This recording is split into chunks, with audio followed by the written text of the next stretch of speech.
some little sep rock beats. For some reason, it's not letting me. I don't know. I can't tell if it's coming.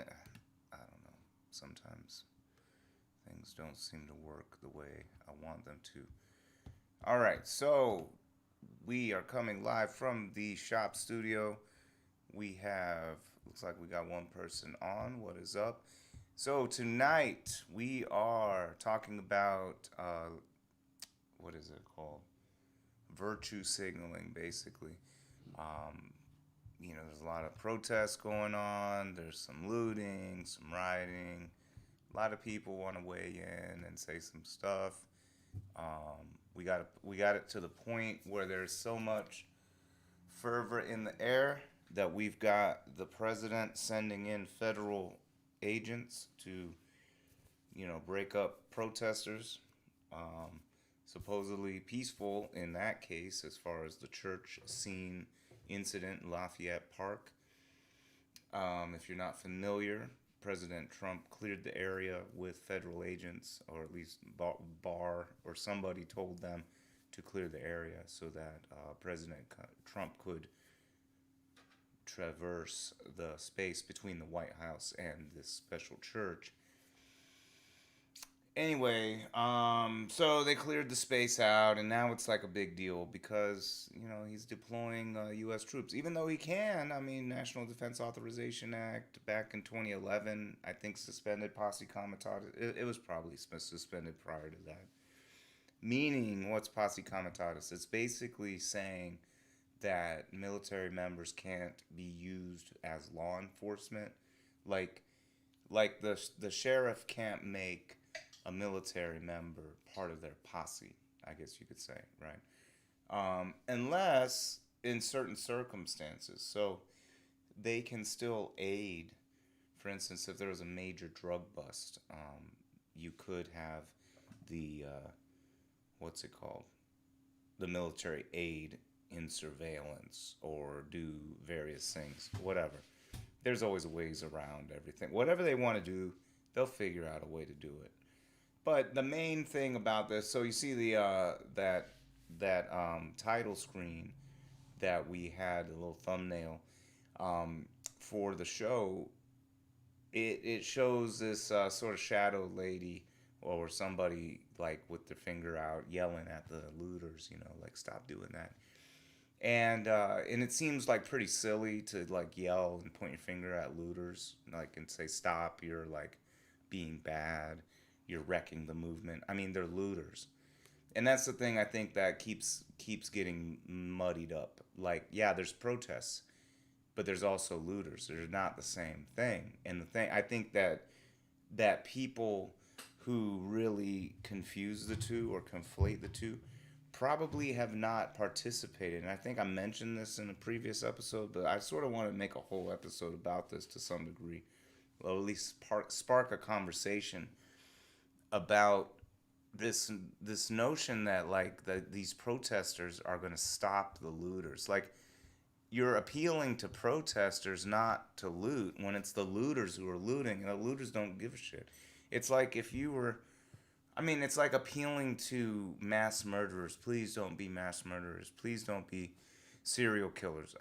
Of course, everyone knows you're not supposed to be a serial killer already. So like to appeal to these people is sort of stupid. To appeal to looters, don't loot, please. Don't go and steal a bunch of shit just because you could use it under the cover of protest, or because the police presence is minimalized in a certain area, or whatever. Oh, please don't take advantage of the situation, even though that's in your nature. Do that, and that's what you would do anyway. Like, because you don't give a shit about the movement. There's people that don't give a shit. It doesn't matter if they're black or white or whatever the fuck. It doesn't matter. Some people don't care. They just don't care. I've talked to them. They're out there. They don't care. I know there's plenty more that haven't talked to me. So, if I've run into people that could give a shit, really, at the end of the day, they're sort of nihilistic at this point. They're like, movements come and go. Fucking Martin Luther King can't do it, and ain't no Martin Luther King around. Who the fuck's doing it now? Nobody. This movement's stupid. We did this 5 years ago with a different name. Whatever. When's the looting start? When they doing a fucking protest at the mall? Fuck this shit. Fuck going downtown at the police station. Ain't no shit that I can get. right? So that's an attitude of people who would probably loot if they had a chance. I mean, I think that's mostly hyperbole, mostly exaggerating, like just to be funny. But I don't know if he was there and someone threw the brick. I think he would go into the window. He might even throw a brick. This person I know. So they don't give a shit. So appealing to them is sort of stupid. So all this virtue signaling about, oh, you know, the looting is doing terrible things for the movement and da da da. These people, the looters don't care about the movement. It's like, oh, please, you know, mass gun shooters, like mass shooting perpetrators, please stop doing it. Of course, yeah, nobody wants, you know, and if you start saying, hey, gun owners, stop doing this, you stupid gun owners, how stupid does that sound? But yet telling protesters to stop looting is totally normal, right? Or if we say, hey, cops, stop killing people, stop like killing unarmed people, just stop doing it. It's not all cops, right? I'm like, oh my God, okay, fine. Well, then tell the other cops to stop doing it, right? It's like the protesters aren't the looters. You know what I'm saying? Like on one hand, at least the at least with the cops, the good cops are supposed to, if they really outnumber the bad cops, they're supposed to stop the bad cops from doing bad shit. But we saw what happens when you have four cops and three watch the fourth kill another person. And that basically summarizes the police state in our nation.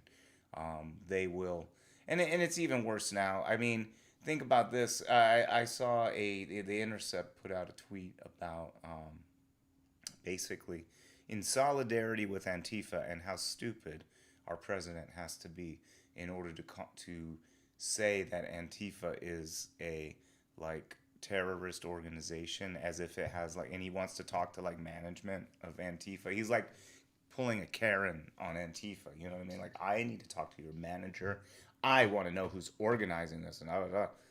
It's Antifa. There's like people texting each other like, hey, you want to go do this? You know, there's a meeting, there's a Proud Boys assembly, or Ben Shapiro's talking, or Ann Coulter, or some other basically white supremacist, weird, like nationalist person is, maybe they're not white supremacists, maybe they are. I think Ann Coulter basically is.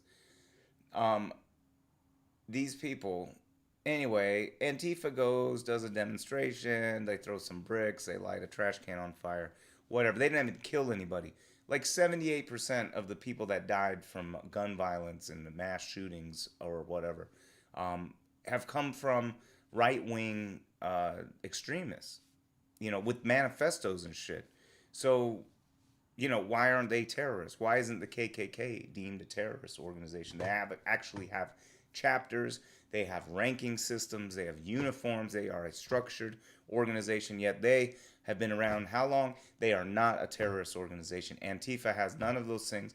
None of the, I mean, it's a nebulous term for anyone basically wearing black and chanting in a protest or something. I don't know what their definition of Antifa is, to be honest. And I am Antifa hashtag is now a thing, so I don't know. And then to troll the FBI because they're so stupid. Like literally, you have to be just either really stupid or playing really stupid in a really genius way. Because I mean, it's hard to feign being this stupid without being genuinely this stupid. But anyway, so this guy goes and, like, young guy, he goes and tweets and you know, like tags the FBI official Twitter, excuse me, and says, I am the North Carolina or wherever roughly the city he lived in, major city close to by North Carolina, so some chapter person for Antifa, North Carolina chapter, email me, I want to turn myself in, you know, you got me, or something. You know, of course it's tongue-in-cheek because there's no such thing, because that's the dumbest idea ever, because it's just literally, it's people on, you know, hey, are you anti-fascist? Yeah, me too. Do you have an extra set of clothes? Yeah.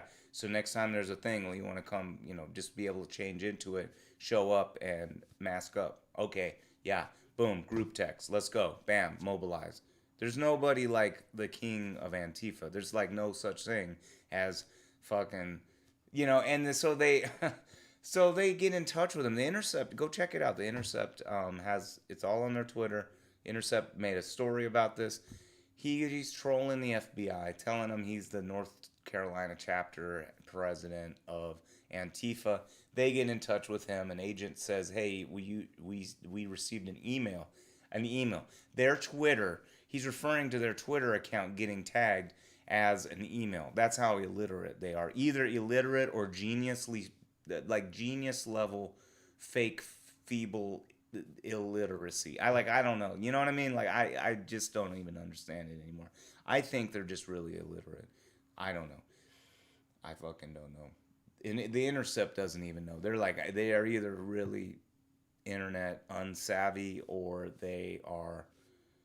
I there's hardly an explanation. Anyway, so he says basically, of course, I was just tongue in cheek. This is silly because there's no such thing. And I mean, we figured you'd know that, but no, you don't know that. Anyway, so he's tried. Then the FBI tries to get him to become a witness and become an informant mole for Antifa to start the chapter. So. Because he could at least announce that he's the head of the chapter, and they want him to start the chapter basically so that they can keep an eye on this Antifa thing. So I put on there in this Twitter exchange, I was like, oh wait, what did I say? Man, I should have just found it.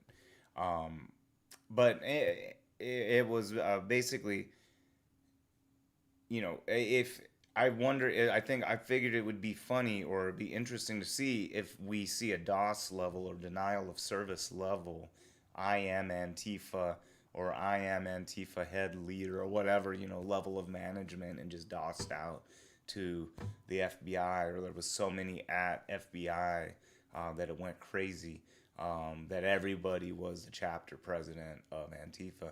And then it was like, and then I said, hold up, don't do that. There's enough unemployed people that they'll just hire half the population to surveil the other half. So do not do that, because then they'll say, oh, we need more personnel to look through all these ads. They said they're all chapter presidents, so let's hire all these unemployed people to go check on these other all these Antifa people, right? So of course, I mean, there probably are Antifa people going in there. They're looking at any. They're allied with causes that are against fascism, which include police brutality, which is basically a hallmark of fascism. If you are out of a part of the out group of the fascist in group, being the in group is whoever Trump says is the in group. The out group is whoever he says is not the in group. In this case, police are the in group. So we see him defending the police, concussing. I don't know if you guys saw the old man, 75-year-old man. They push him. He falls backwards, hits his head on the ground, makes a terrible sound. If you ever actually watch the video, I don't even want to play it. It makes me even sick to my stomach to see it. The guy's head hits the ground and starts bleeding, and it is like the weirdest sound that you can imagine. A head, a skull, the skin, the hair hitting this concrete or something. I don't know what it's made out of. The sidewalk. It looked like concrete with like the rocks in it. You know what I mean? Like the inset pebble river stones. Whew, head. I don't know. Maybe it wasn't. I'm just picturing it in my mind. I think he just fell back on some concrete.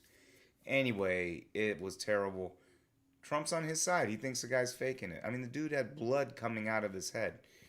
It's wild. We are in a timeline that makes zero sense. It's one of the scariest, weirdest timelines. I don't know.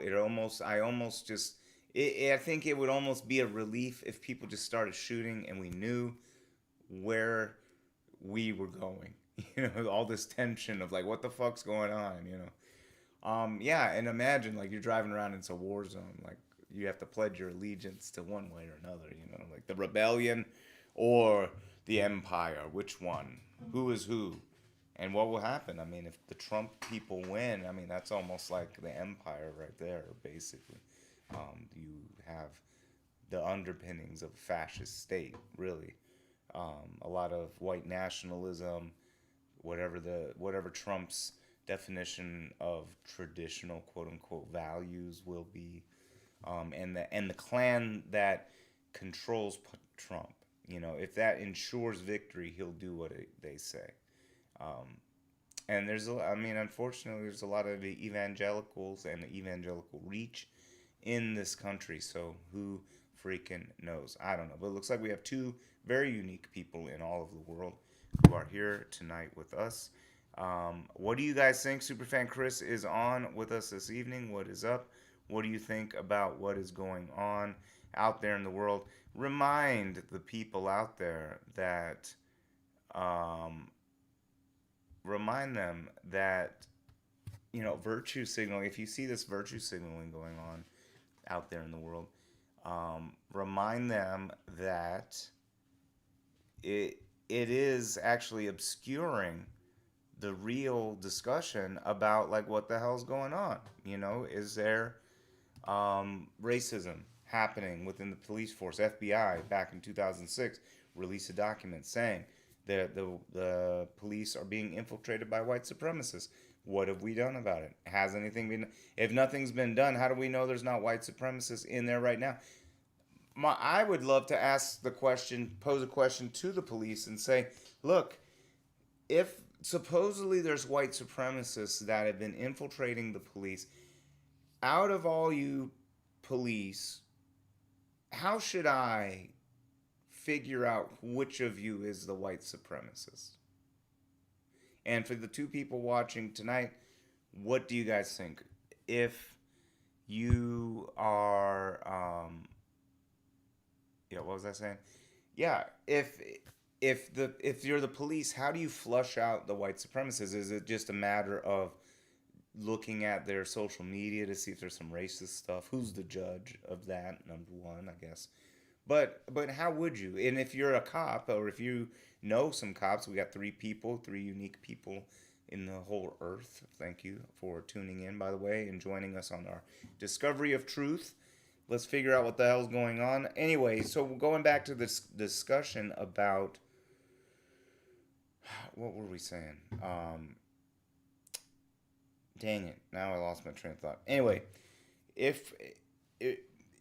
the end of the day, we really have to start thinking about, how the agents of our government are treating fellow human beings, fellow citizens under the Constitution, have constitutional rights, all that kind of stuff. And we, basically need to make sure that's protected. So what do you guys think about the situation? What's going on? There's a lot of rhetoric floating around, by the way, a lot of divisive rhetoric. Some people trying to make this a racial issue, even though there may have been some racial charging that has been going on. There is probably a racial component to that, but as far as this one with this Chauvin guy, I don't know how to test.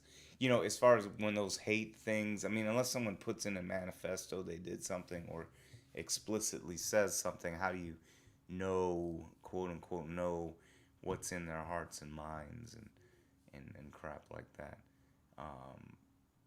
So that to me makes it problematic. But there is, I don't think we can necessarily deny that there is an element of white supremacy within the police force, simply because of the idea that I think most of us can agree that laws and rules like desegregation or even abolition of slavery, they don't necessarily change hearts and minds. It doesn't necessarily change what a parent says to their child and how that child is raised, or the uncle says, or what so-and-so says during Thanksgiving, or what so-and-so saw someone else say online, or blah, blah, blah. And they go down this rabbit hole of crap, and then it becomes then reinforced by like people like the president, even if it's lies, even if it's bullshit, or whatever, because he's basically created a cult.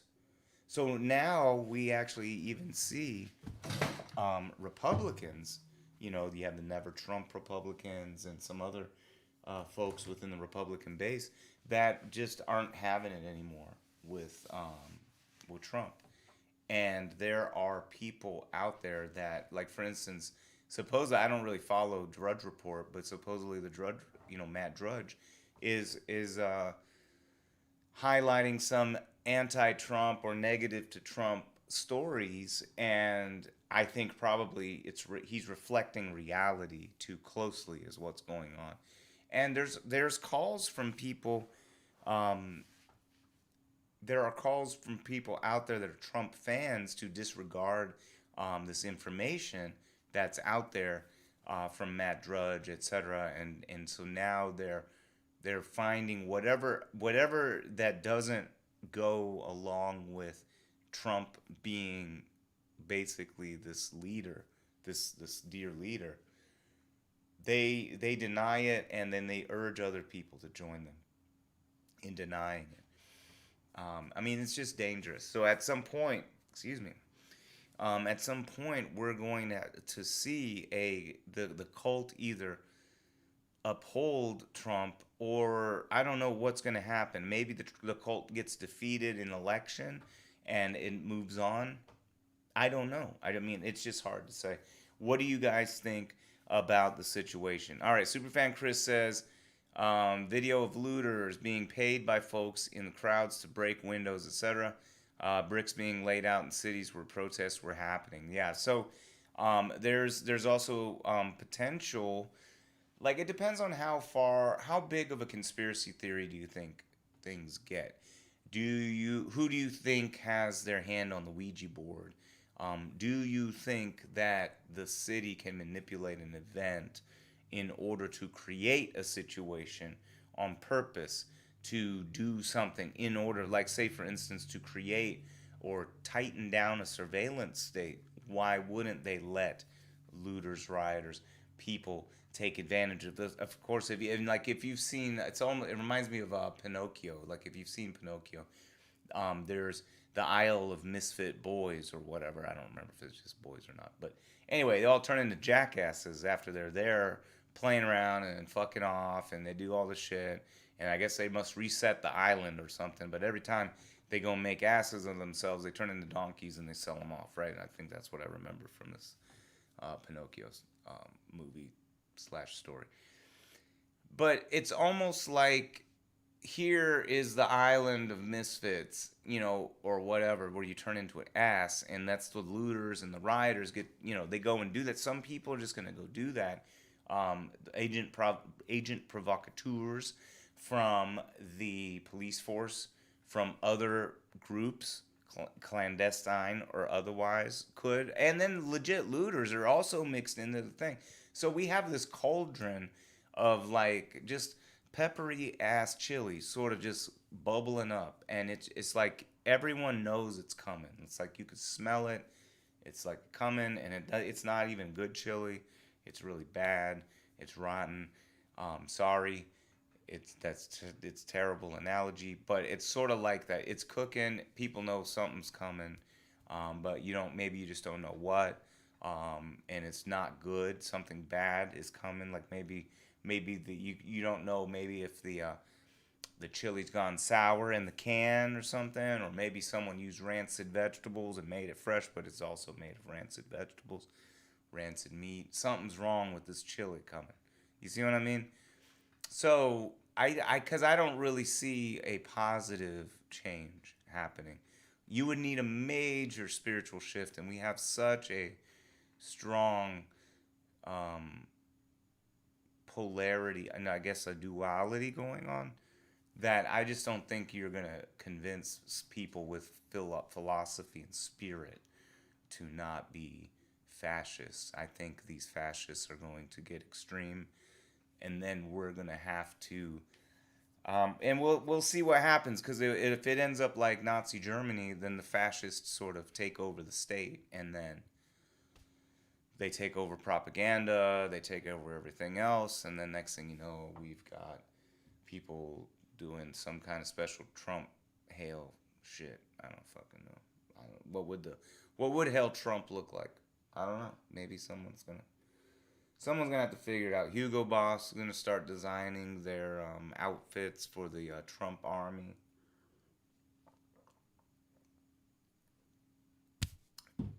Excuse me. They're already sending out pamphlets for the Trump army. They're talking about almost like mustering people up for war, like a militia. That's like how that Trump is sending these out to people. It's just, it's crazy. Crazy. All right, so let's see here. Superfan Chris says there's something behind that for sure. Michael W, what's up, sir? There's definitely systemic racism and criminal justice system. Yeah, sure. I would see. I think there's I think the major issue is class. I think they'll beat a trailer park person down. Maybe they won't kill them. Whatever. They might be related to someone that's of importance. Perhaps is what's going on in the racist's mind. I don't know. But yes, they will. The police will protect and serve capital, right? You talk to enough police, they will tell you. And talk to enough, they could be low ranking all the way up to the captain, sheriff, whatever. And say like, what is your duty? What's your primary duty? And like, what are you really, and then they start talking and blah, blah, blah. If they're being honest and it's not like they're being interviewed for the news or something and you're getting all chummy or whatever, they'll admit openly, like, hey, who pays their taxes? Who pays the taxes? It's not the poor people. It's not the poor blacks. It's not the, trailer park trash. It's like, no, it's these rich people. So yeah, I mean, what? Of course, I'm serving their interests more than these guys. I mean, I'm just supposed to keep them in check, right? And that's how basically it's a class issue now. On top of the class issue, sprinkle or roll it around in a nice coconut coating of racism, right? And you see it's like it sticks all over it. So it's like it's already a class issue that permeates society in general. So, yeah, of course, white people feel abused too. And instead of listening to black brothers and sisters in their pain, they're saying, well, they might be racist to you, but we get beat too. I'm like, yeah, so why don't we want to stop it? Right? It's almost like, I don't know, like if it's, and I don't know anything about battered women or whatever being abused in this way, but let me go with this analogy because it's extreme and I want to make this extreme, so don't get too PC on me. Even if you do, I don't give a shit. This is the metaphor I want to go with.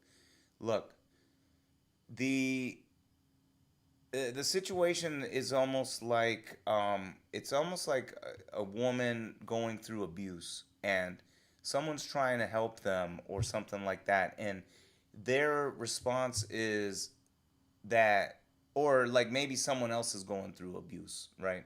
And someone's trying to tell you and say, I'm going through abuse, this is happening to me, and your response is, well, I'm going through abuse, so yeah, so whatever, get over it.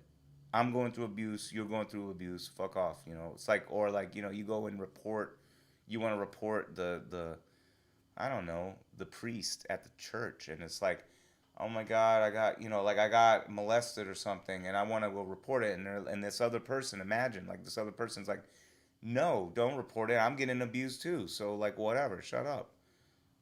Like, whoa, that's fucked up.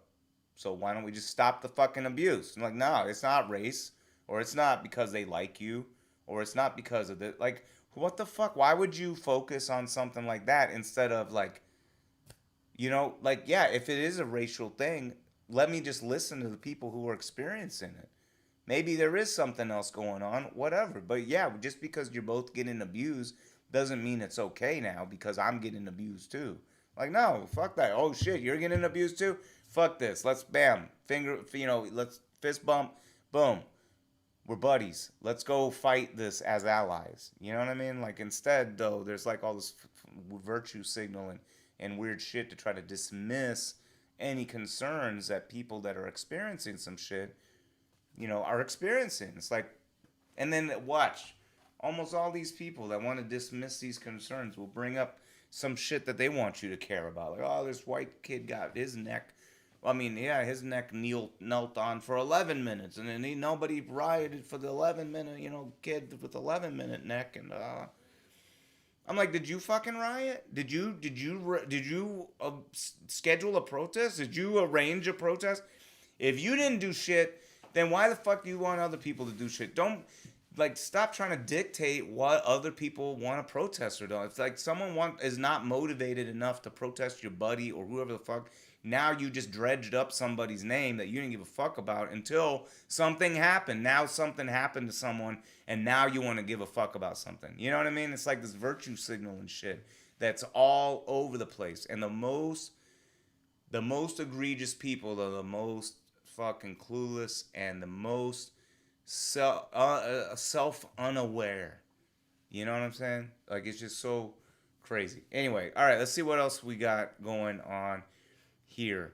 Definitely systemic racism in the criminal justice systems. Also, police brutality, poor involved race. Yes, exactly. Class issue going on. They're here to protect and serve capital.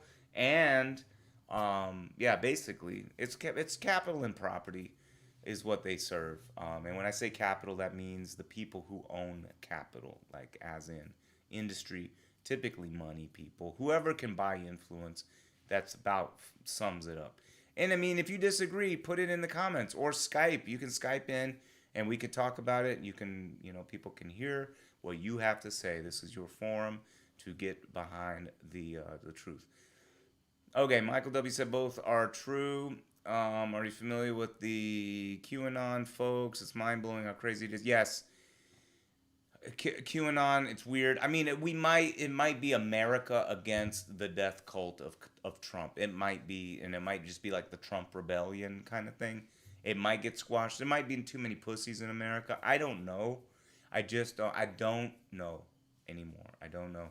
We're just going to have to see. I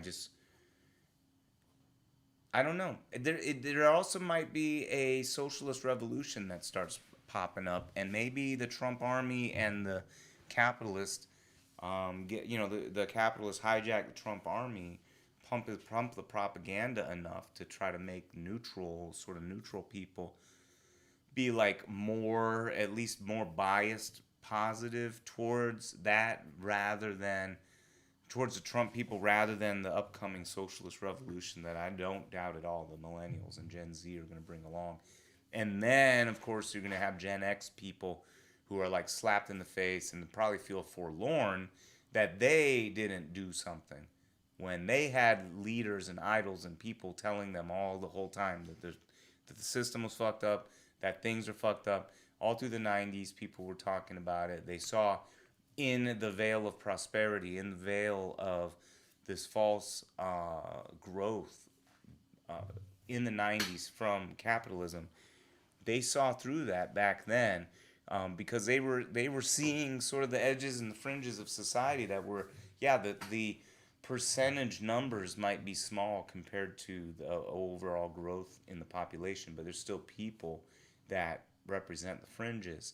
And even then, especially within the black community in the 90s, the racism wasn't just gone. I mean, of course you had Rodney King, and you just simply didn't have as many body cams, and you simply didn't have body cams at all, or you simply didn't have cell phones and so many cameras all over the place where we can actually catch cops in the act of abusing our brothers and sisters in this country.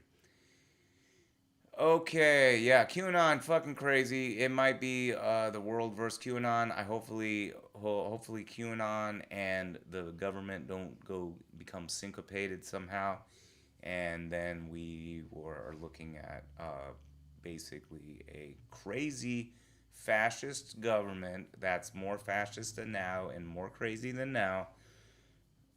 There's gonna have to be a rebellion.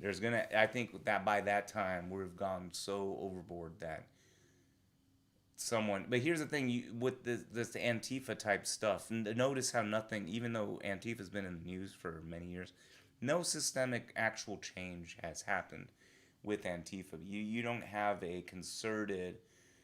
The thing is, it's not concerted. There's no concerted or organized rebellion. There's no organized type of protest that actually.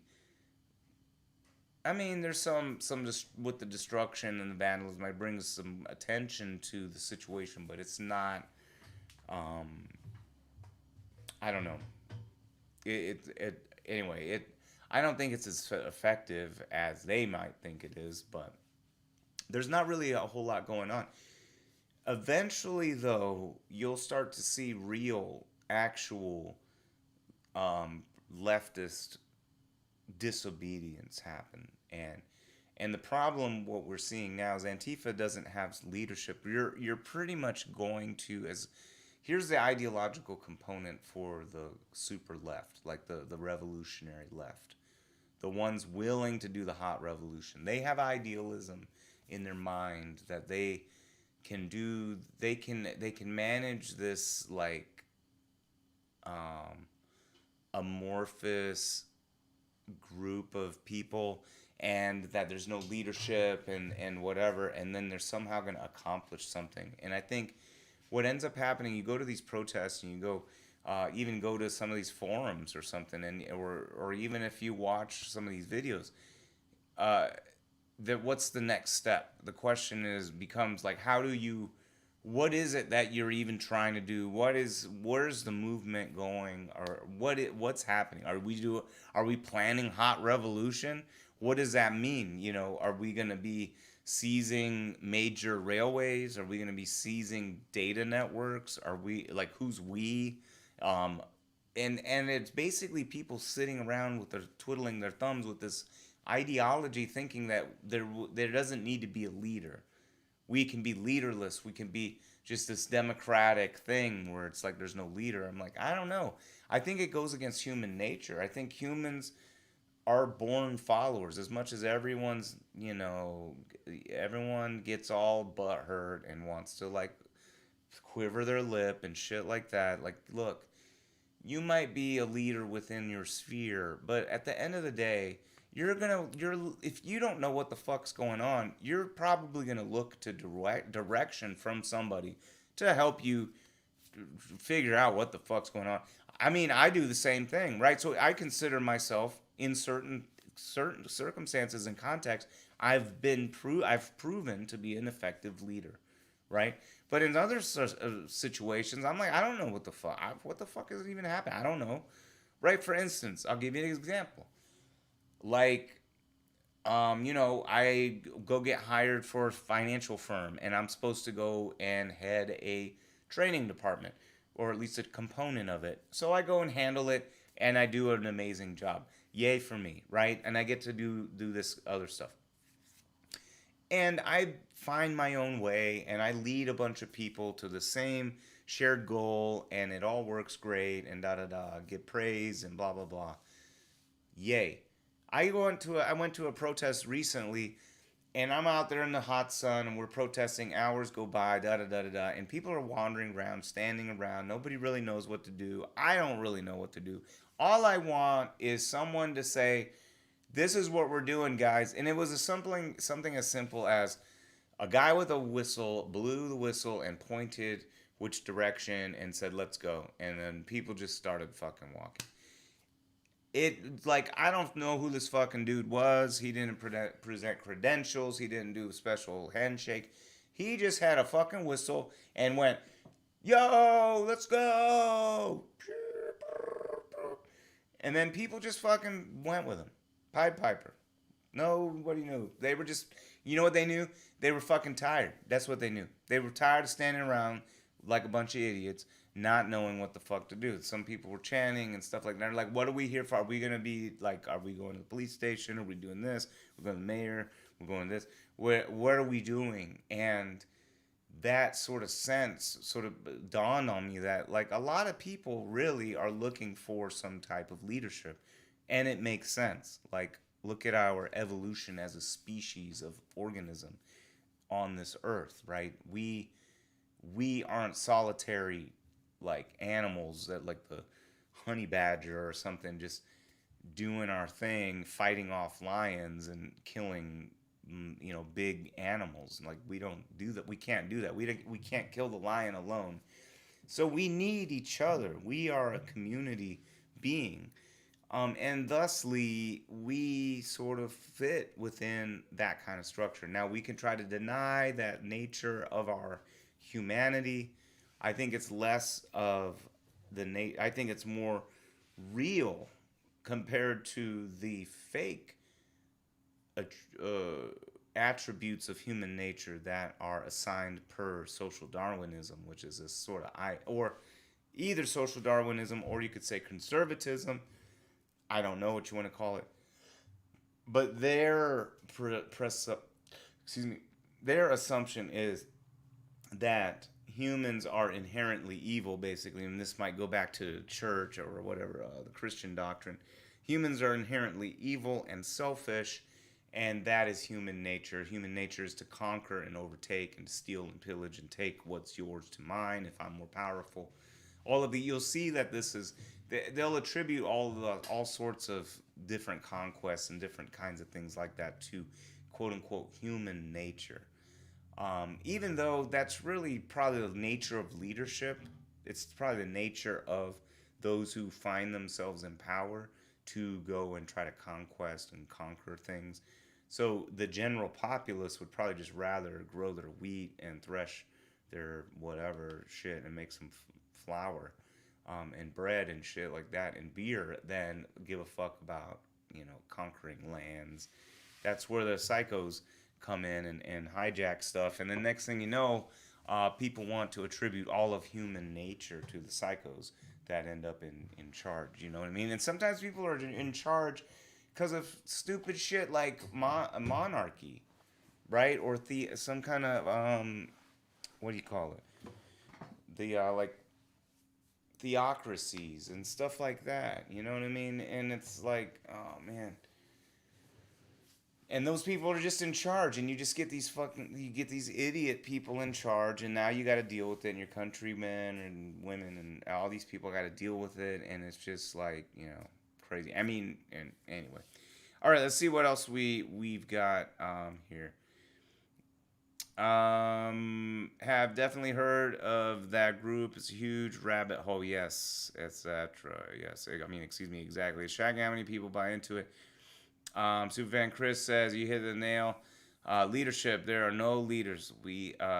Everyone walks around lost. Exactly. Yeah. Exactly. And there's not much more hopelessness you feel than at one of these protests. I'm telling you, you're walking around for hours and you're around people who are just like really sad and desperate, and they really care about the issue. They feel it. And they're mad, and you're out there and you're mad too, and you want something to happen, but like 5 years ago you were right there in the same place and right there in front of City Hall. You're right there in front of the court. You're right there, and it's just a different name you're chanting and a different poster that's up, and it's the same shit. Like, how many years are we supposed to keep going through this act? You start to feel like you're yelling into the wind to nothing. It's not surprising to me that, I mean, people were chanting to burn it down. They wanted to burn down the courthouse. I mean, someone would have thrown a Molotov cocktail in there if enough people were like, yeah, we should. Anybody have? Can anyone have something for a Molotov?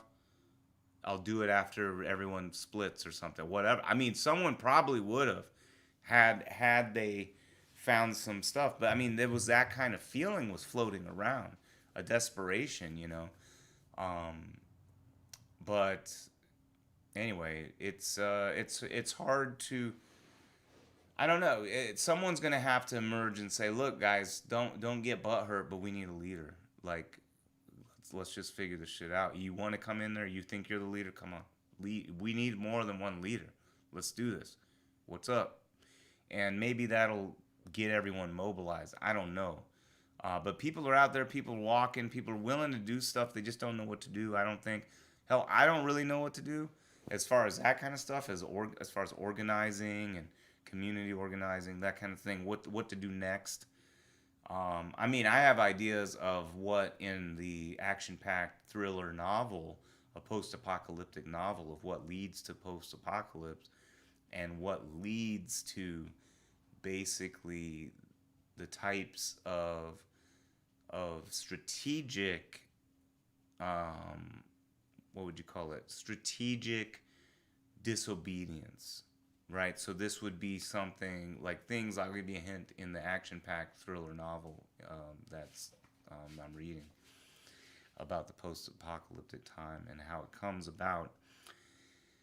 It would be stuff like I mentioned, like I gave a hint before, like stealing the data network or hijacking it somehow, being able to input your own messages over the state propaganda, um, things like that, or what I've mentioned before, the magic combination of a benevolent clandestine hacker and a veteran long range sniper. If you had like if you had You don't even need armies. If you had 10 to 20 combinations like this, where you had basically your R2D2 hacker, and then you have a sniper who's out there like in the real world, the IRL component of this, the whoever's in control of the Ouija board will be very, would be very, should be very scared if that were to happen. But how do you arrange that? How would you even, because the FBI is just going to hire the desperate people to spy on the other people, right? There's always going to be somebody. It's going to be police or whoever. Someone in your ranks going to work for Project Veritas or something. And maybe there's a way to vet folks so you know for sure that they would be part of the rebellion or future rebellion. But I mean, until then, really, there's not. I don't know. There's sort of a paralysis, and even then, you're looking at the beginning of potentially a beginning of hot revolution. Um, but I don't know. That would also present a problem for the elites, because if the elites start in this action-packed thriller novel, if whoever these elites are, be it whoever they are, I don't know who you think is controlling things, but if they just simply started disappearing, would we even know? Would it even be televised? Because they don't want to give anybody ideas. Would they even be right? Would it even matter? I don't know. There's certain people that are made billions, literally billions of dollars, since beginning of 2020 through the pandemic, right? And I don't know. If someone decided, like, what, this person has too much influence, and that 20 billion basically got siphoned out of everyone else somehow. So, you know what? Screw it. If they said that, if they were to be crazy like that, which, when desperation becomes such that it's unbearable and the thought of another day is approaching death, people will find something to die for when they lose something to live for. All right, Superfan Chris says politicians, policies, city council members are not leaders. Ooh, so what? So let me ask you, what is it they're lacking? And maybe you're going to tell me later down in the comments, but just in case, what is it that they're lacking? Not leaders. We need community leaders, ones who will grab the torch and lead the people to the fight. Like, what fight and what are we talking about? And also remember, QAnon people. How do you reason with people who basically will believe whatever their snake oil salesman sells them? And let me ask you this, do you think out of the 3 people, unique people on this whole earth of billions of people, do you think that something violent is going to happen? Do you think there's going to be like a rebellion, like a Trump rebellion in November if he doesn't get elected? Will the Trump people go crazy and it'll be like, one of these historical rebellions we had back in the colonial days?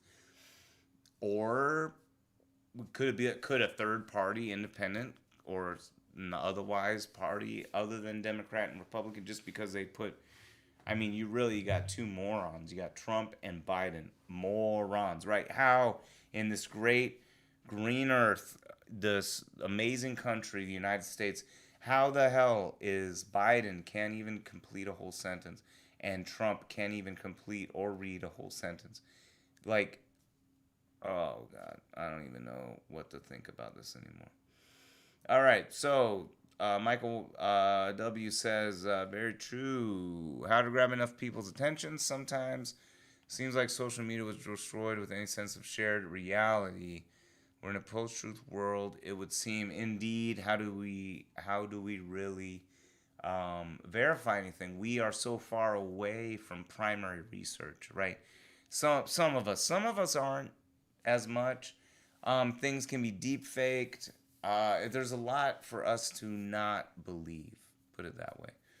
And I think that's unfortunate. But you would think in the information age that we would have a lot of information. But if half of your information is spurious, then do you really have much information at all, right? All right. So post-truth world, yes. And also, in something interesting, you brought up social media. I think the internet definitely has a big component of on political discourse, mainly because you have a situation where I think Matt Crispin of Chapo Trap House said it best. I believe I might butcher this. That the internet gives us the illusion of agency. Like we can go and share a meme and just go blurt out some stupid shit about some stupid shit. Like looters are ruining the message. Looters don't give a fuck about the message. Who cares? What's the point of you saying looters are ruining the message? Nothing is accomplished by you making this noise while someone else is talking, right? But there's going to be plenty of that going on. Those people, how do we deal with those people? Are they going to have some kind of spiritual revelation where they suddenly see what we're talking about and then they're like, oh yeah, well, in that case, right? I don't know. You tell me. You guys tell me. All right, Superfan Chris says, Michael W., I absolutely agree. Social media destroyed shared reality. Yes, okay. And yeah, like I said, it gives you this illusion that you do have agency, like you're doing a part, like you're doing this thing, and really all you're doing is virtue signaling one way or another. I mean, and it goes all directions. Sometimes I virtue signal about certain things in order to establish sort of my position early on an issue. So, you know, I might virtue signal about racism by also highlighting in a conversation the FBI report about racist infiltrating the police, etc. Stuff like that. All right, Supervan Chris, we don't have it. Wait, make sure I'm in the right one. Oh, yeah, Superman Chris says, I recall the story of Black Wall Street in Tulsa. Indeed. When word came out the white side of the city was coming to that area, the leaders gathered weapons and protected their city. They led the way. Yes, indeed. They don't have anyone who does that anymore, especially the black community that I'm a part of. These days have dwindled away. Yeah, and I think just imagine if after Michael Brown or if after Tamir Rice or Trayvon Martin, if black people started doing like the Black Panther style police watches and looking over the shoulder of police in the neighborhood armed, this kind of unification. Why do you think that's missing? Not part of, I guess, I mean, if you look at me, I don't really identify outwardly with the black community. So as such, I don't know the racism that, people don't treat me like but I'm not going to get an Amy Cooper on me. You know what I'm saying? I could probably attract her dog over to me with a pat on the head, and she won't freak out like she did with the other dude. So, whatever. I don't know some of these things. So, it's a different kind of situation. That's the thing. How many people would be willing to lay down their life for the thought of overseeing police operations in the neighborhood, because the police might just automatically think they're a threat, and bam, just because they're racist or something. You know what I mean?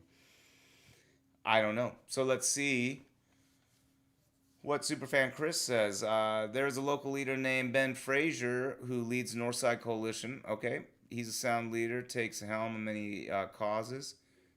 He doesn't get the recognition he deserves. He holds the torch. Okay, there you go. So you got one guy in Northside Coalition. It's probably tough to even run that one thing and mobilize people and count on them to do it.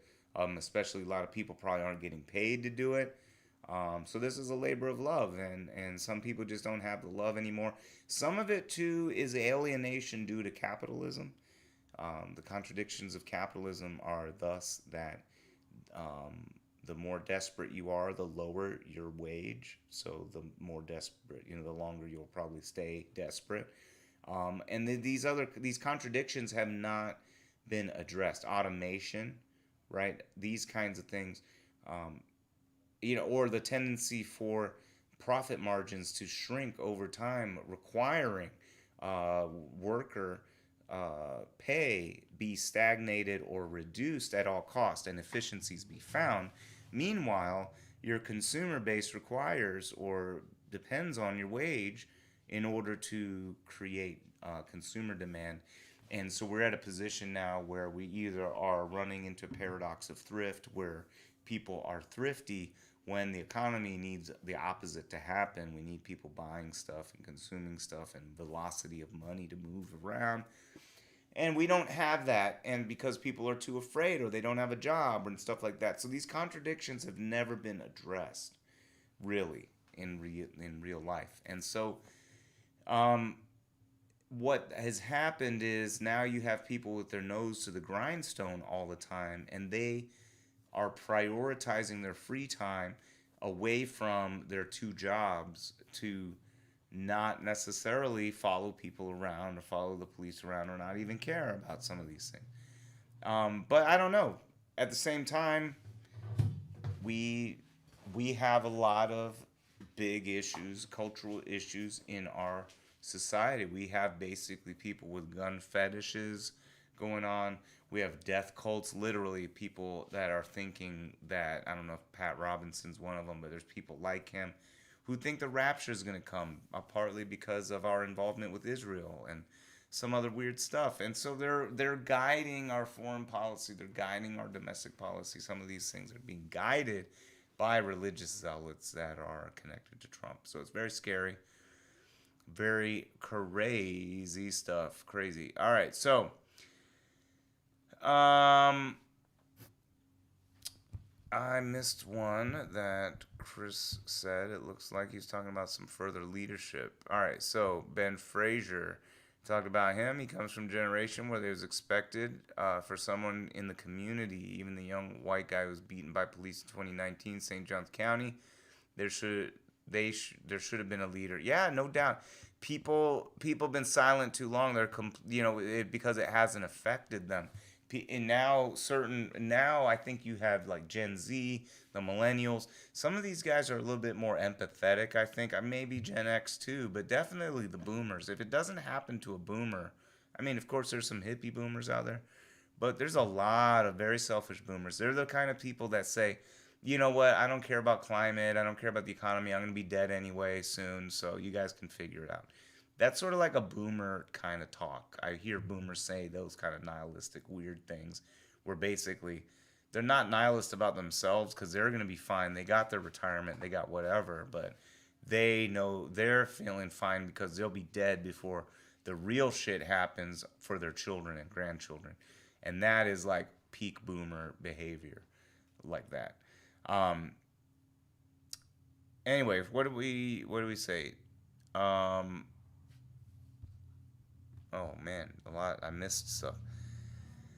Local leader. Okay, so what do we who stepped up and demanded answers for brutality on the exactly, and then some people, like I said, I mean, I don't want to create too many excuses, but at the same time we have a situation if your nose is too deep into the grindstone, you don't look up and see what kind of injustices are happening and who can keep up with their family and their work and all of these things, and keep up with basically being an investigative journalist to figure out what the hell the police are doing, right?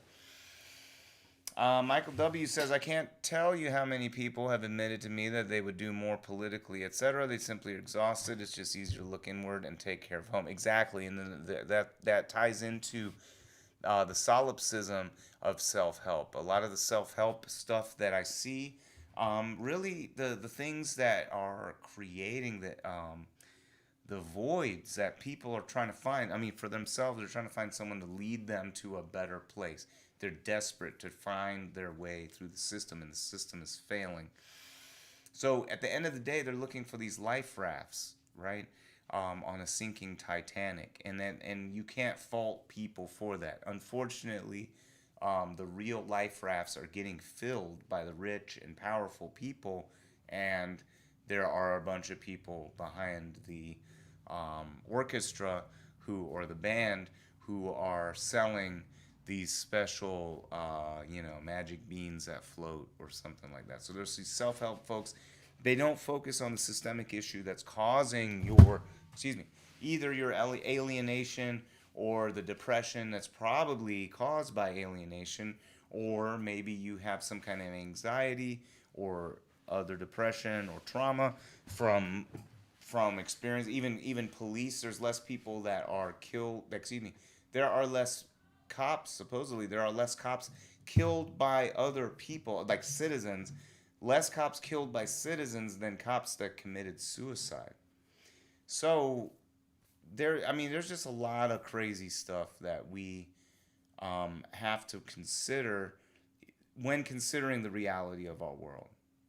You know, Supervan Chris says it's missing due to lack of trust amongst each other. Yeah, but why? Why? Let's see. And also due to integration. Unfortunately, it broke up our communities, and the leaders left areas they grew up in. Yeah, well, why though? Why? Part of it, you see stuff like redlining and those things that create the ghetto, that create these kind of things. And instead, I guess it's like, here's the thing. When a white person becomes successful, do we say, you know what? Why are you not staying in Appalachia in the trailer park? Why aren't you staying in that bum nasty place you grew up in Ocala or whatever? Why don't you go back there and live? Why don't you go back and bring money back to your community in Palatka or whatever? Right? Why don't the white people have a burden to go to the swamp of wherever, the Okefenokee swamp where they grew up? Why do they have that same obligation? Or do they get to go just move to wherever the hell they want, Beverly Hills, and hire Jeeves? If that's what they want to do. I think white people are allowed to do that without any second guessing, but black people, it's like, okay, well, you came from the ghetto, so you need to go back to the ghetto, and you need to spend your money there or put a house there or do these things. Now I think that's righteous to do those things. But I'm just curious, now that we're talking about it, I'm thinking about it, and I'm like, I wonder, is the same impetus placed on white people to go back to their roots and dump money, or do they have that same obligation? What do you guys think? Let's talk about that. But anyway, yeah, missing trust and integration. I think the main problem with integration, it wasn't so much. I think we could be integrated as people all day. Supposedly, there was a time in the lighthouse of, the Library of Alexandria, where the Moors, black Moors, black people from Africa, people from India, people from Asia, all would come to the Middle East and meet in Alexandria, and it was like a major bazaar, like a big.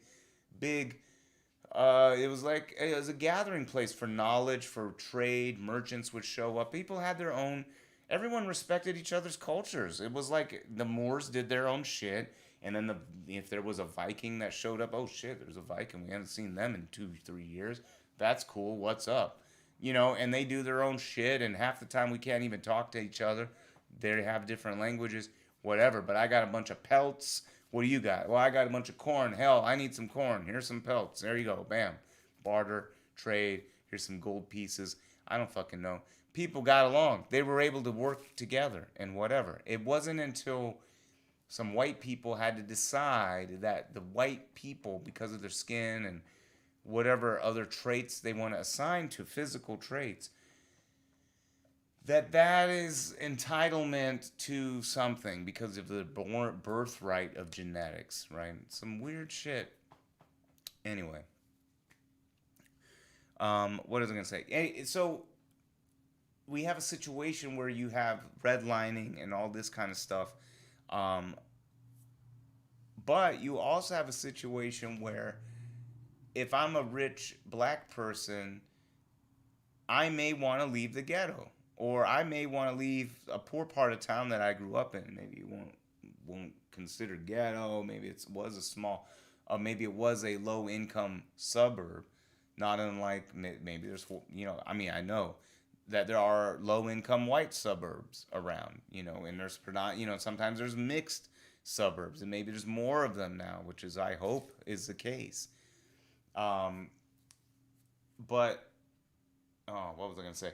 But yeah, I mean, eventually, if what you start seeing is prosperity leading to, I don't want to live here where I grew up. I would rather live where these other people with a lot of the money are. Near. I want to live near the golf course, or I want to live near the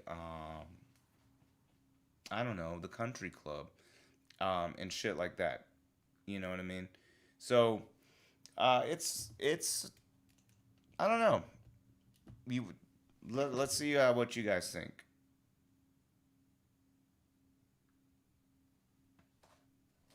All right. Let's see here. All right. So, missing due to lack of trust among each other. Integration. So yeah, integration is a tricky one. I think that is definitely something where, like, if people want to move from a one part of town and go live near the live near the country club where the other rich people are, by that I mean it's basically a class dynamic where they're turning their back on their class and also on their race just by default, because the race was a dividing component in the beginning. All right. Comment was in reference to Black Panther statement. Oh yes, okay. And why looking over the shoulder practice they did while armed no longer exists. I see. Um, Oh yeah, okay. So you have that, but then you also have the breakup of the Black Panthers in general. COINTELPRO, FBI breaking it up, and trying to infiltrate and screw up the Black Panther movement. Weird, all sorts of crazy stuff. A lot of people may or may not be. I don't know if people are generally aware of that kind of FBI involvement in stuff like the Black Panthers, etc. Okay, let's see what else is here. Okay, Michael W. said I was part of a racial equity cohort recently, and a few folks said that they actually thought that integration turned out to be damaging to the black community. Yeah, and I've heard that before too. But I think integration into a toxic racist system isn't setting anybody up for success. So, but that's the reality. Pardon me. That's the reality that people faced, and I think now we're moving towards a more equitable, quote unquote, integration. Really, I mean, we're at a point now where we could just live our society as normal fucking human beings, but there's still racists around. There's still shadows and residues of our past that we still have to reckon with, that we just haven't really reckoned with. Um, anyway, Michael W. said most people there did not believe that, but it was an interesting debate. And yes, I was the only white dude there. I didn't say much. Yeah. Michael W. said yes, selfishness runs rampant. And it does. I mean, but you also have movements that are actually pushing it out. So there's the Ayn Rand movements and some libertarian places that, I mean, and Ayn Rand wrote a book literally saying that about the virtues of selfishness. So you have a group of people that embrace the idea that selfishness and ultimate individuality is a virtue. So that's what we're working with, and I think that might be. I don't know. Maybe we can establish that somehow as this sort of defining line in the sand, possibly. I don't know, where you have these selfish sort of individualist versus the more the cooperatists, the individualists versus the cooperatists. Not that the cooperatists aren't individuals, it's just that that cooperatists, I would be a cooperativist. The individualist thinks that they can fight the lion alone. The cooperativist knows that it takes the village to fight the lions, right? And that's really the main difference. And they'll say something stupid like, well, with my gun, I can kill a whole pride. I'm like, yeah, but you didn't build that gun. You didn't smelt that steel, and you didn't make the wood for the stock. You didn't make that bullet. You didn't do shit. So even if you did, you didn't do all of that. And even if you did, the lion would have killed you 5 times by the time you were done making all of that shit by yourself. So whatever the fuck, right? You still needed someone, but these are the kind of people that don't think that far. They literally are not the kind of people. They're the kind of people that think their lockdown argument would be, well, I'll get my rifle and I'll shoot the damn lion. That's one man versus lion. You didn't fucking make that rifle by yourself, asshole, right? So you can't. No, that is not true. All right. Superfan Chris said, if you talk to any elderly black person 80 and older, they will say integration was the worst thing to happen. All they want is to be treated equally. MLK had no idea of the damage it would do. It meant that talented 10 that really kept the community thriving and to talent. Oh. Thriving together vacated and moved to the suburbs. We had black businesses, schools, police departments, etc. Yeah, I mean that's true. There's also a capacity to create to create a culture where that is like that. But you know, yeah, integration and the propaganda of integration was to sort of poo-poo the idea of black specific stuff and to be like, no, we're all one and whatever. Which then, of course, because you still have the specter of racism and actually the black mold of rate. Not to use an analogy or metaphor from Get Out, but the sort of it is like racism's like this mold, more like a virus where or it could be a mold. Either way, I mean, sometimes racism shows itself. So neo Nazis will have their uniforms or their tattoos or the things like that. So it shows. It's like spore, or excuse me, not the spores, but like the growth of a mold that you see. But the mold could have been festering that whole time, releasing spores the whole time. So that's how racists are. Like how would I post this? How would I pose it to the police force to tell us out of your ranks who of you is the racist? If I know that 3 white supremacists are in the police force now, how do I know who you are? Right? That would be a question I would want them to be able to answer. That would be a very interesting question to ask the police, I think. All right, so Superfan Chris said, talented educators, black banks, hospitals, dental offices, you name it. It was there. When you talk to wise elderly folks who lived it and knew the experience of how it was, man, it really makes sense to why they say integration was not the best idea. I never understood as a kid why my grandmother would say it over and over. I thought she was crazy. Yeah, separate but equal. Superfan Chris, it says, makes so much more Since now, many older black men and women I've talked to did not agree with MLK's push for that. They understood what would happen. Um, yeah, I mean, but MLK was in a tough spot because you couldn't also leave. Uh, you couldn't also leave the things the way they were, either. And even if the black, you saw if the black cities or black areas got prosperous, you still had racial shit that would happen. Black Wall Street would kind of stuff would end up happening.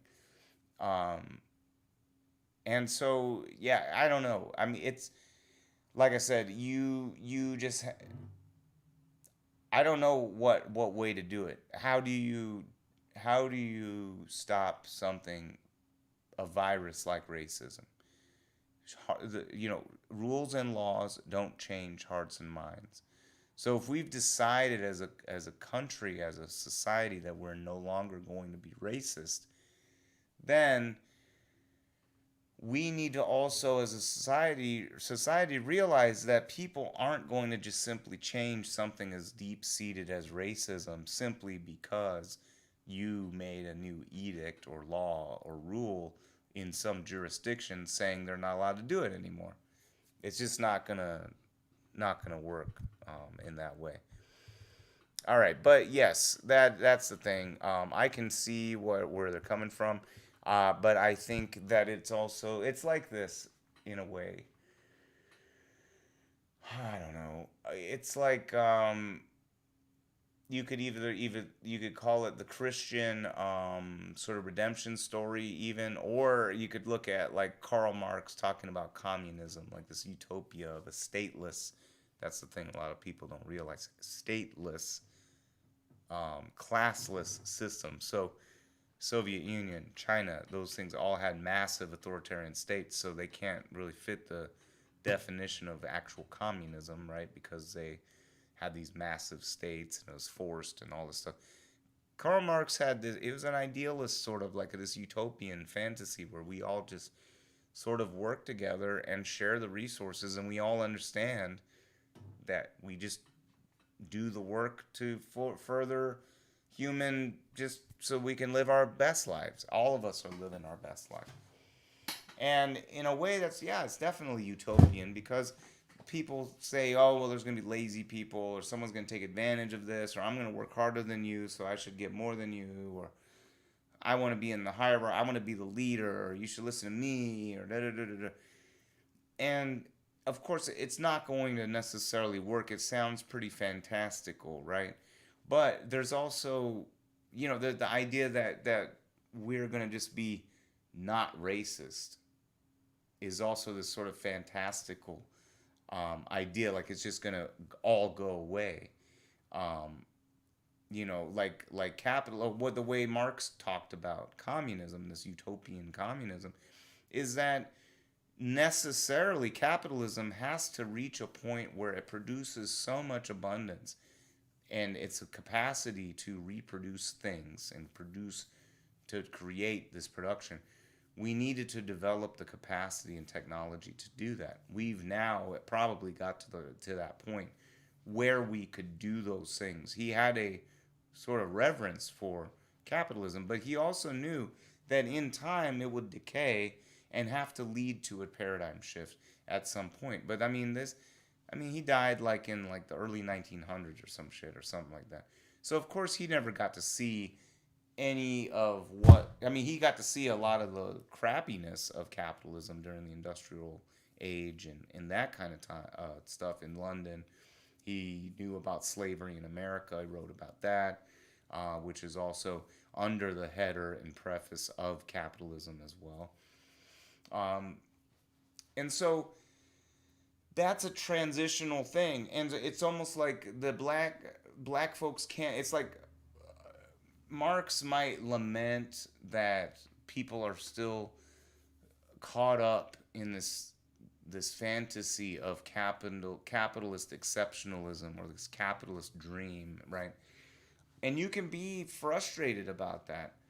Sure, great. But at the end of the day, um, Dang it, where was I? Where was I going with that? Oh, yes. At the end of the day, the capitalist machine is going with its propaganda, with its mind warping capacity and all that to make people do things against their own interests. That is all intact. That's all there. It doesn't mean that we're not on the verge of a change towards that. Like for instance, COVID could collapse, could create such a system collapse and such a level of unacceptable discomfort that we may have to shift into some new paradigm.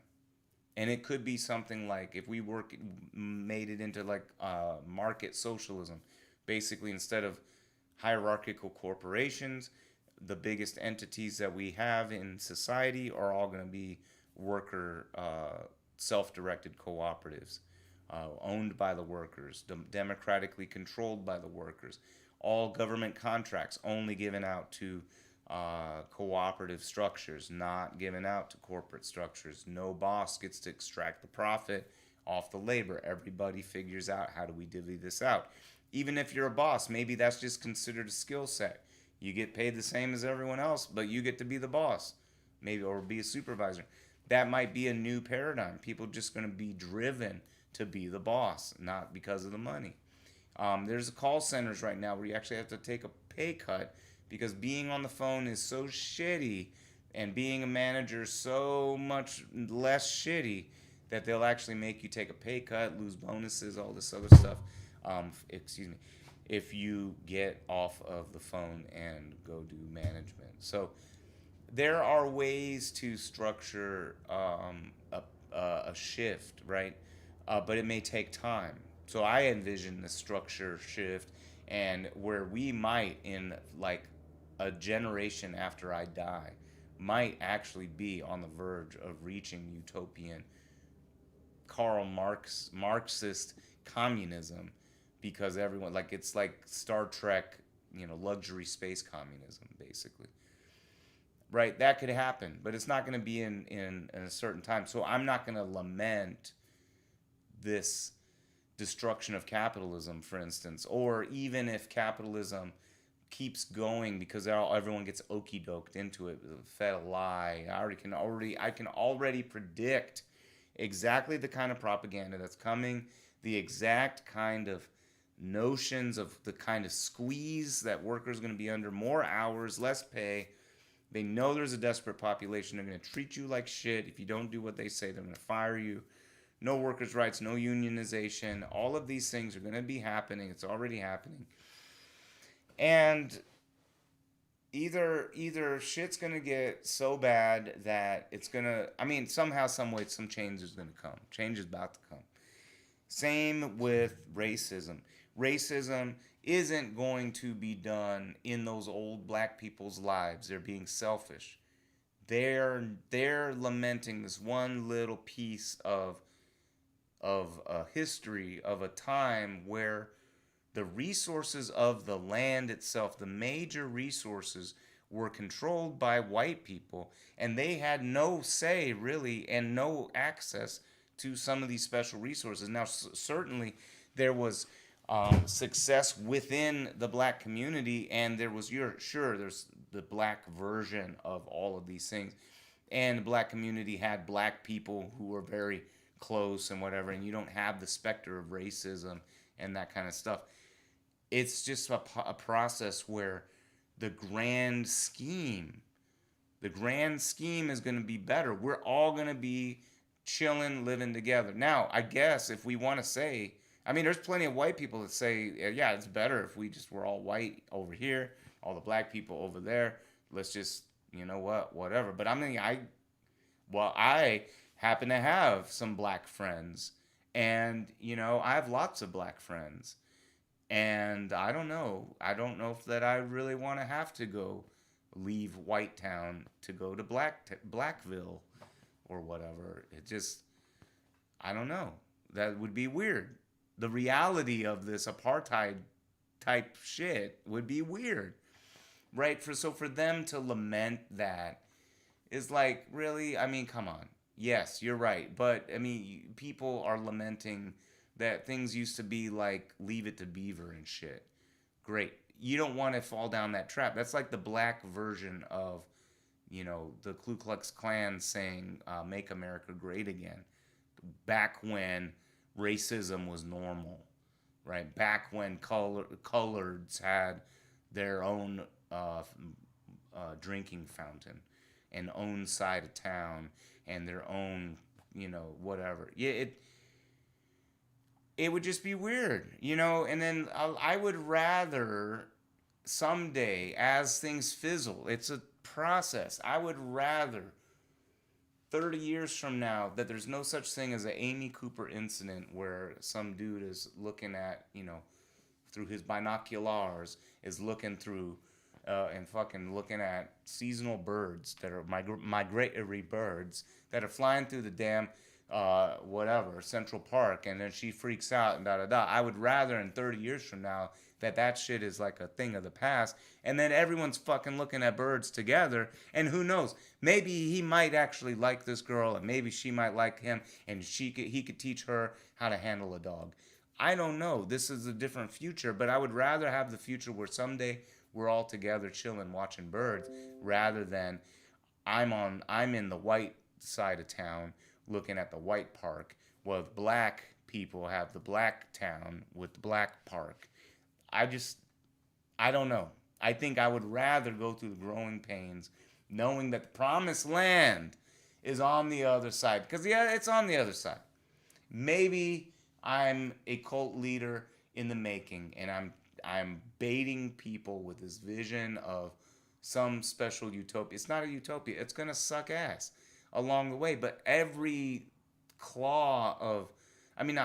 every clawing of progress that has happened in this country has been a struggle. But in the end, we end up with this sort of idealistic country that should be amazing, right? But it's going to shit right now. But why? It's more of a spiritual reason and some other things that are going on. It all goes back to the market, to capitalism, including racism. A lot of racism was fomented, including Civil War level racism through the capitalists, created to make sure that the slave option was always open. And it wasn't the poor white people that owned the slaves. So why would they fight for the option for the rich white people to own the slaves?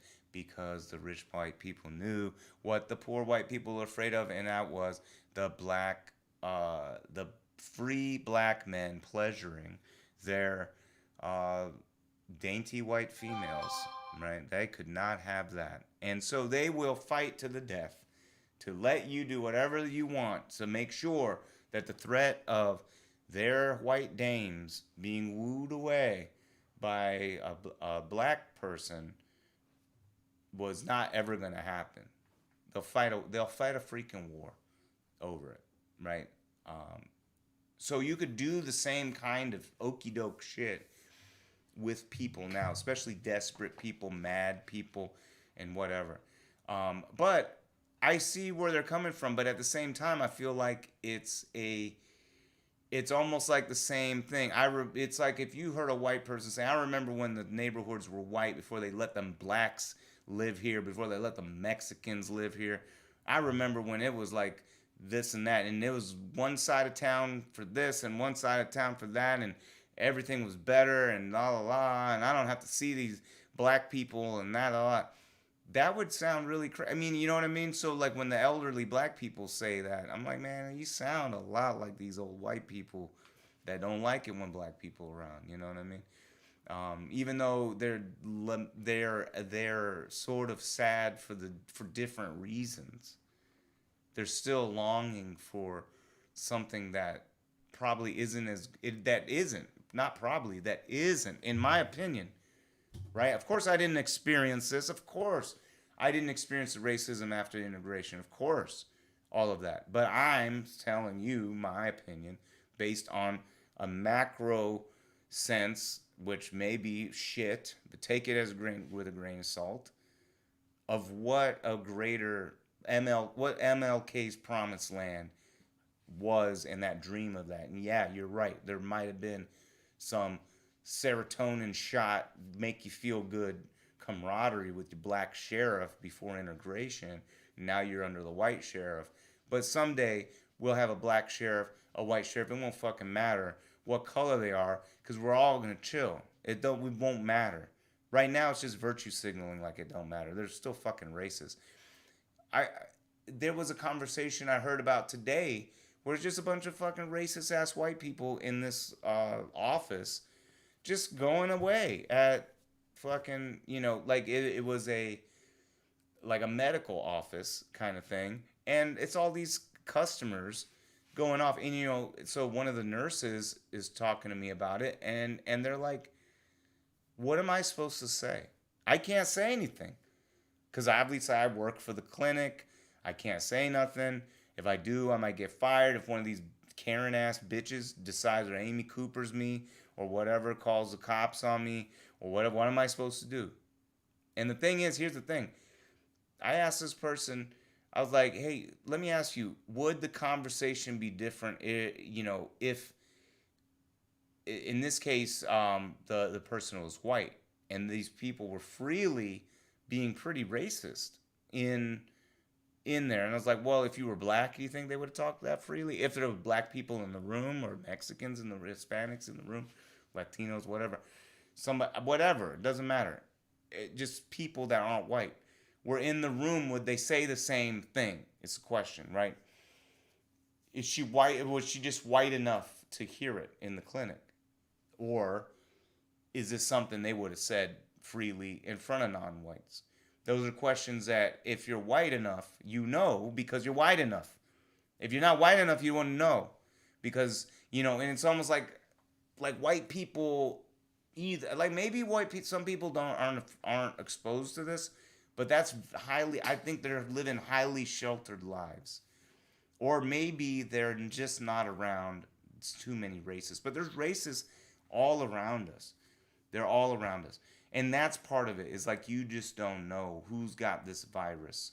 So you've now released people to integrate amongst people with a virus. You see what I mean? And until we dispel the virus, it's not going to 100%. But how are you going to dispel the virus? The only way to dispel the virus is by exposure to someone that doesn't have the virus, that is of the whatever the virus is. Like, for instance, if they're racist against Asians, the only thing that will break that is exposure to Asians, right? If you're racist against black people, the only thing that really will break that is exposure and hanging out with black people, right? When white people start realizing that people of different skin color aren't exotic beings that have different wants, needs, desires as white people, they'll realize, oh wow, you mean there's black people that are like this, and black people that are like, there's white people that are just like that too. That's crazy. No fucking shit, right? But it's like, I don't know. We'd like to talk about, certain aspects of our society like to talk about groups of people as blocks and monoliths in certain contexts, but in other contexts they don't. And that's sort of why I think a lot of our perceptions, a lot of our dialogue, a lot of our discourse comes from this sort of framing that we see happening. All right, I've been yapping. Let's see what else is going on here. Michael W. says, I wonder, however, if the plutocratic nature of our nation wouldn't end up being poison to those communities as well. I'm sure if green, let me see, if green wouldn't end up being the one color that matters. Oh, at the end of the day, yes, indeed, green, the dollar bill, y'all. Let's see, Michael W. not saying that it would happen. Just there's a class warfare issue might transcend all other categories. Now, if the race, hold on, class warfare issue is the thing, 100%. Michael W. The class warfare issue is 100% the thing that does transcend all of this. There is intersection as far as racial intersection, sex intersection, LGBTQ, whatever, even feminine. stuff, whatever, all of that stuff intersects, ultimately intersects into capitalism. Now, not everyone probably believes that 100%. If they were able to sit down and listen long enough, they would see through these sort of hierarchical systems, there are too many vectors of oppression. Just even the easy vector of oppression is I'm not going to hire Laquan, but I'll hire Larry, right? That's already the first, you know, navigation through this sort of hierarchical system that gets really weird. Or at least you have too many potentials for the hearts and minds that weren't changed by the rules and laws that said, hey, stop being a racist asshole. Doesn't matter. They're still racist asshole. Or maybe their dad told them to be that way, or their uncle, or somebody somewhere somehow groomed them into this thing that they've become, or somehow they've embraced that. So we have to figure out, how do we make sure that people aren't like this? And it's not enough to just be not racist. You need to literally be actively anti-racist, you know, like to be that person who's willing to be uncomfortable and say, whoa, what was that you just said? That's pretty stupid, or racist, or whatever, or, you know, like, or no, I don't want to hang out with you, you're racist. What are you talking about? Who would say something like blah blah blah? That's racist. Things like that. Yeah, maybe you won't get invited. Maybe they'll kick you out. Maybe you won't be privy to the special white conversations anymore that are racist. But you'll be alienating a group of people. Eventually, these people will be so alienated, then they'll be identifiable. And then when the actual civil war happens, and then we'll all shoot each other. All right. Michael W. says, I couldn't understand how black Americans could own other black Americans during the day of slavery until I understood that their wealth transcended their race. Yeah, I mean, it's culture in the time. It's like, you know, why would a black person sell crack rock to another black person? Because at the end of the day, I'm like, why do white people sell meth to other white people, or crack rock to other white people? They don't give a fuck. They don't care. White people aren't ever expected either to care that they are giving meth to white people and that white people are getting fucked up. White people don't see it as their whole race is getting summed up into a crackhead. You see what I mean? It's like, no, that's a crackhead white person. I'm like, he's just some whatever. They'll make up some derogatory term about the trailer or this or that or some shit. And that is like they can be distinguished. A lot of times, at least in popular discourse, that it seems to be, there's all these distinguishing factors. But then when it comes to talking about other racial issues, it's like whole stereotypes become the racial component, or the whole race becomes this thing. You'll hear all this stuff all the time about a culture of gang violence and stuff. I'm like, what the fuck are you talking about? There's the culture is so integrated already, right? But you still have the remnants of the idiocy, of the fear, of the lack of exposure, I guess, the dispelling of the racism, the idea that just because someone was shitty to you and they were black or Latino doesn't mean that all Latinos and black people should be treated as if they are a threat or an enemy because of this past trauma. You know what I mean? That's part of being racist and prejudiced and stuff. And you're supposed to let that go. Usually, right? All right. Supervan Chris, yes, many stories, wealthy black cotton owners, black owning slaves, very common. Again, why would the poor white people fight for that right? Fight for other white people to be able to own black people, etc. You just have to put it. There is no logical reason. You put in a fear, and they'll go and be mobilized. Now, as far as other black people owning other black people, yeah, if you get a chance to be in a certain prestigious level within society, It's like the nihilists of the looters and the rioters. The what difference does it make? What in their lifetime? What are they going to change about the paradigm? They're just going to get theirs and go. And the sort of motto for America for a long time, and maybe for even now, is it's been almost like "fuck you, pay me," is sort of the motto. And that has come home to roost now. I think we have a pretty sickening overall culture where it's very individualized. Now, I know that human nature, which is to be altruistic and help each other out, still does kick in our society, but the pervasive culture of our society says that it likes what would, I guess, normally be deemed as good things, but only if it's rationalized through the lens of profit. Otherwise, it must just be a pipe dream. Helping people simply not die, for instance. Well, if you can't afford it, if the state can't afford it, and I don't want to pay taxes, well, if they die, that just must mean they are naturally not suited for this unnatural process that we helped sort of concoct. And if they can't make it, then I guess that's evolution, right? So there's people that have that sort of pervasive kind of, or like that kind of overarching philosophy, and here they are. Some of these people could be, find themselves in very influential places. Superfan Kate, what is up? Um, let's see.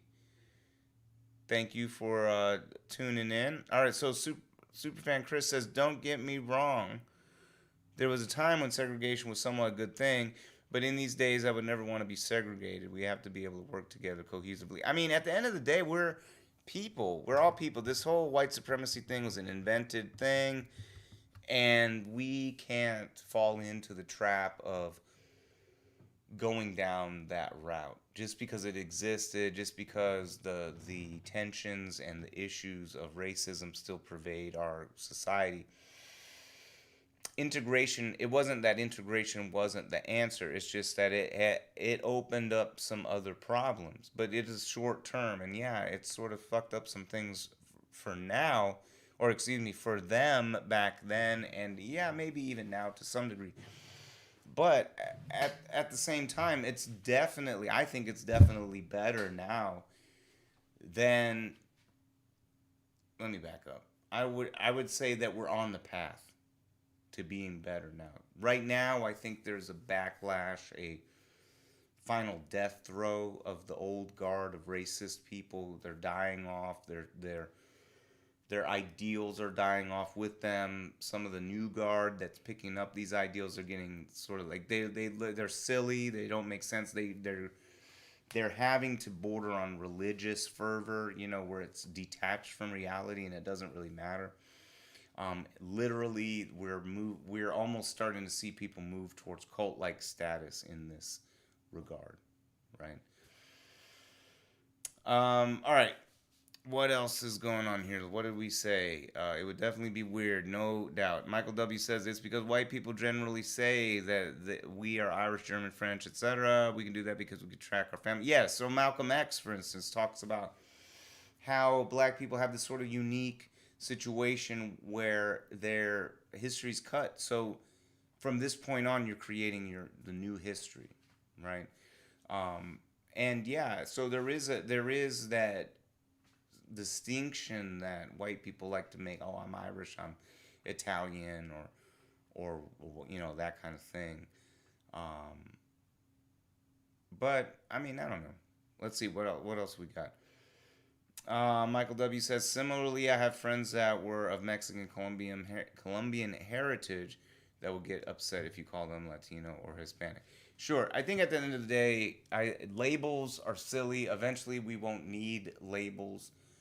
I think part of that is to combat the alienation that we feel when we are looking at each other as competitors instead of as friends and as sort of allies with each other. We are looking for those differences to sort of pick at each other in a way, and not in a good way, not as comrades, because we see each other as even if it's subliminal. We see each other as competition in this world, when we really should be looking at each other as potentials for cooperation in this world. We can make a paradigm shift. It is possible to create this shift. Now, is that going to happen before a full system collapse? What does that look like? Will there ever be a rebellion against the empire? I don't know. Are we on our way to fascism? Time will tell. Who are our heroes? I don't know. If you guys know, maybe you can lend a hand in that regard. But until then, I have no clue. Oh, God. But I do have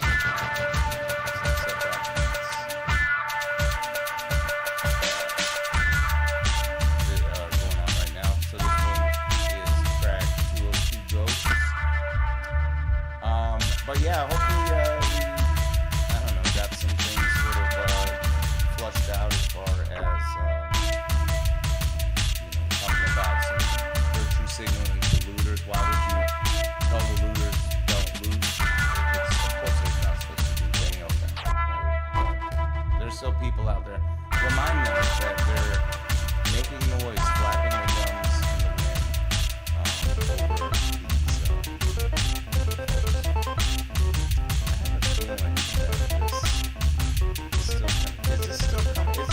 music coming in loud?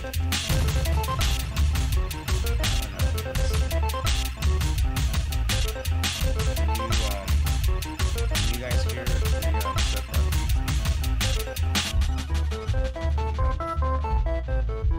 we shut down?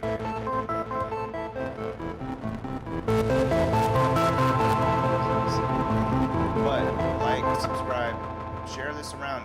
We got a decent number of folks that we had up to 6 people on.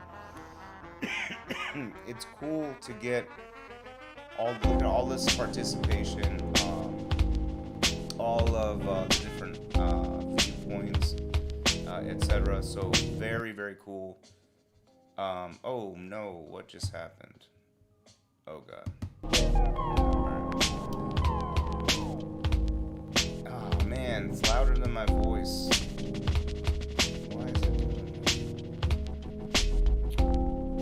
Let me pause this for a second.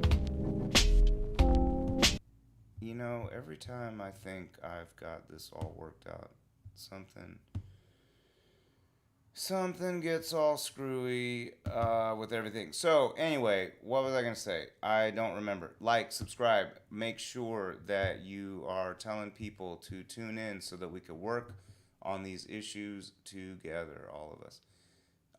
But until next time, I'm going to go ahead and turn on the Seprock beats again. So yeah, you might not hear me talk, so I'll try to talk a little bit louder. But until next time, next Tuesday, tune in 9 p.m. If you know someone that wants to be on the show, or if you know someone who I should talk to and interview, get them in touch with me or just comment and all that stuff. All right, so until I guess next time. Peace out, y'all. In another episode of The Boy. Peace.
night.